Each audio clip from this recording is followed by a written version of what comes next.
Smoking is injurious to your health. Smoking is injurious to your health. Smoking is injurious to your health. Smoking is injurious to your health. All them kids that smoked, I gotta quit. Prior to the 1970s, ads like these were fairly common in US. However, soon after the passing of Public Health Cigarette Smoking Act, cigarette advertisements were banned from televisions and radios, and it wasn't until the year 1999 when cigarette ads were totally banned from magazines, newspapers, and billboards and were replaced by anti-smoking campaigns.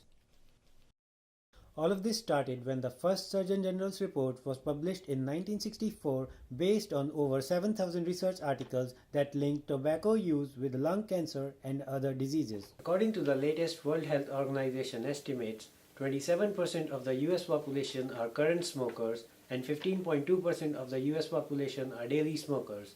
These numbers translate to more than 84 million smokers in the US right now. I think smoking is harmful because the epidemiology is crystal clear. They all show that in cohort studies that people who smoke are much more likely to die from a set of diseases than people who don't smoke. Cigarette smoking remains the single leading preventable cause of death in the United States. From 430,000 to 470,000 people die every year from cigarette smoking in the United States. The healthcare costs are about $100 billion a year. On top of that, we add what we call indirect economic costs, which are the costs of people who can no longer go to work, either because they're sick or they've died prematurely.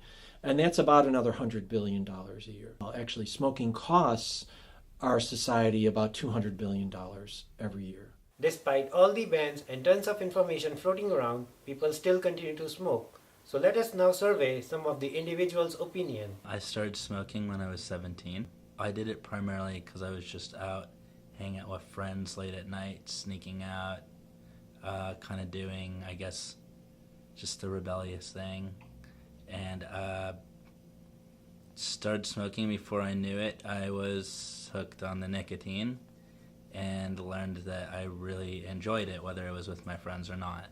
Well, it started when I was in high school.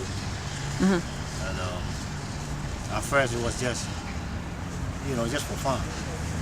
But, I didn't know it was so addictive. Probably about 6 years ago, actually. Just between friends smoking and then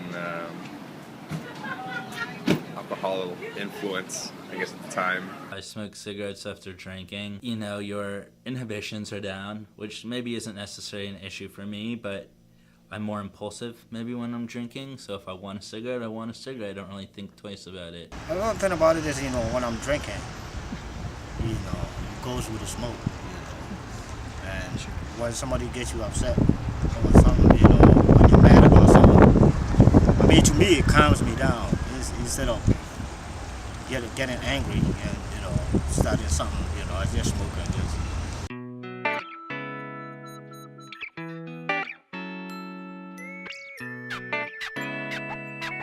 I don't smoke because smoke would cause lung cancers, heart disease, and stroke, and any other disease.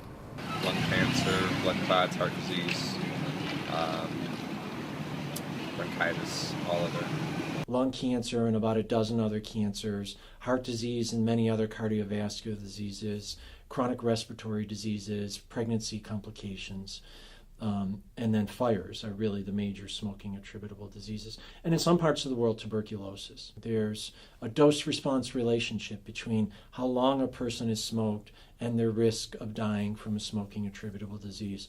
There's a dose-response relationship between how many cigarettes that person smokes each day and their risk from dying from a smoking attributable disease. I have attempted to quit on numerous occasions. I've attempted to quit through electronic nicotine cigarettes, which I've actually found to help, but they're expensive and I lose them quite often. My problem with quitting is it gives me some sort of sense of security or like a sense of, it breaks boredom.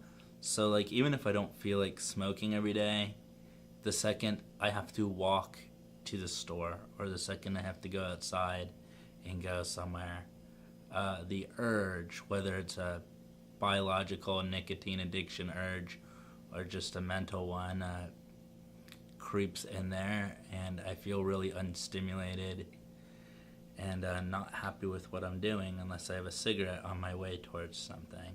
I attempted, and it was difficult. I mean, the way I did it was I just weaned myself off, kind of. So I went from smoking like a pack a day to smoking maybe once every 4 hours.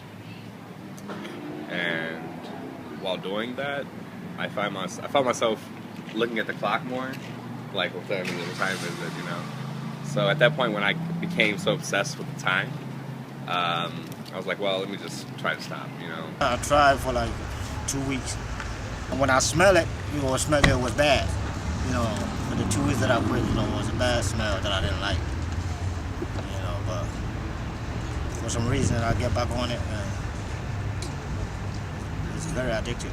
It's not something that I'm proud of, be doing, but it became a habit. If you want to quit smoking, you've got to do three things. You have to want to quit smoking. You have to be willing to make some changes in your life. And then you have to be willing to put up with the possibility of some temporary discomfort. There are withdrawal symptoms. We have quit lines in our country. Quit lines are telephone lines that people can call up. If they just call 1-800-QUIT-NOW, they can also get some nicotine replacement. That a 2-week supply has been shown to help some people quit smoking. There are some good sites on the web, and the Quit Line coaches can refer people to those.